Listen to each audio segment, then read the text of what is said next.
is missing in Nigeria Christianity. We have destroyed obedience. We think obedience is legalism. Somebody is preaching hyper grace and confusing you. I have a book, The Transforming Power of Grace, so I understand grace, but you have to balance it.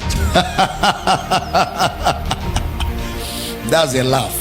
That's a laugh, right? If you are talking grace, we need to balance it with truth. If not, it will not be stable. These people like to talk balance. They are very dishonorable. They do not have faith in what Christ has done. Because otherwise, if they believe that what Jesus did was perfect, they won't be looking for balance. If we push grace without truth, people will they will use grace as a license. It is truth because it is balanced in itself. Jesus is the truth because Jesus himself is balanced. When they are telling you balance it, what they are saying is bring works and use it to perfect what Christ has done. Hebrews chapter 8 verse 7. For if that first covenant had been faultless, there should no place have been sought for the second. Next verse. For finding fault with them he saith, behold, the days come, saith the Lord, when I will make a new covenant with the house of Israel and with the house of Judah. Not according, next verse, not according to the covenant that I made with their fathers in the day when I took them by the hand to lead them out of the land of Egypt, because they continued not in my covenant, and I regarded them not, saith the Lord. Look at Hebrews chapter 10 verse 9 is saying the same thing, something similar. Then saith he, lo, I come to do thy will, O God. He taketh away the first, that he may establish the second. The word taking is the Greek word anairo. It means to kill, to make sure it doesn't exist again. So now he says he kills the first covenant. He kills the first covenant. He takes it away so that he may establish the second. The word establish is the word histemai in the Greek. It means the law and the new covenant cannot coexist. The two covenants cannot work hand in hand. The law and the new covenant. So he takes away the first. He murders it. He kills it.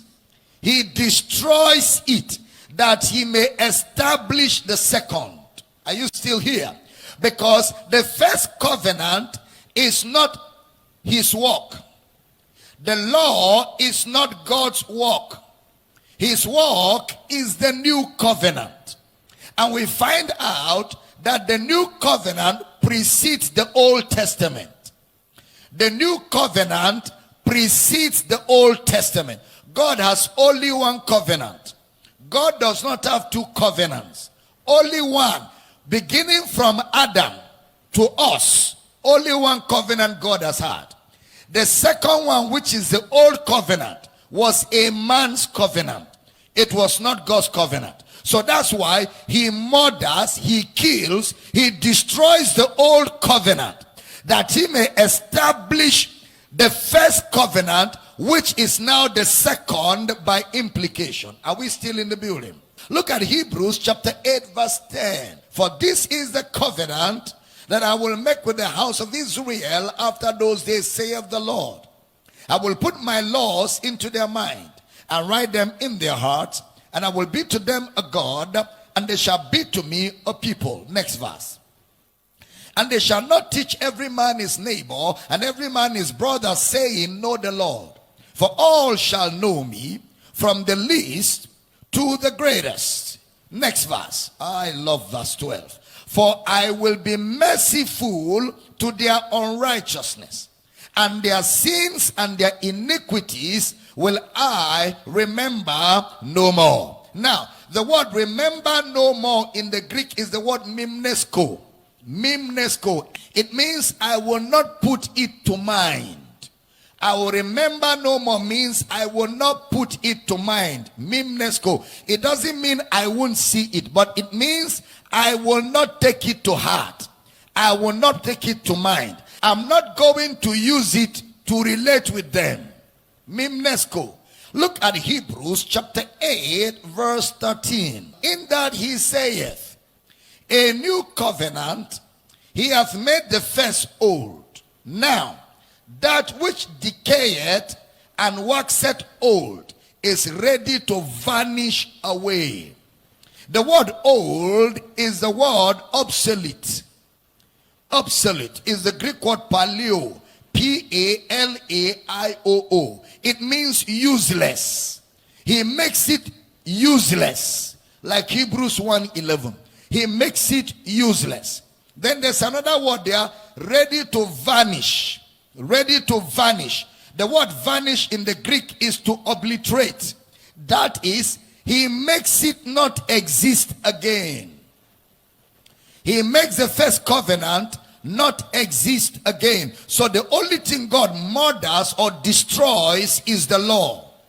He murders and destroys the law. He takes away the first, that he may establish the second. So in the contrast of the old covenant and the new, we have God giving out the old covenant to do a murder. Going out of the old covenant to do a murder. In the death of his son, he kills the law. In the death of his son, he deals with condemnation. In the death of his son, he sacrifices the law to nobody. He renders the law absolute. The word absolute is the word paleo. It means out of use. And you know, many people are using absolute things today in so many churches. The things that are no more of use.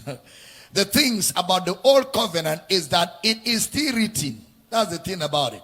You will still read it, but you are reading something that is obsolete.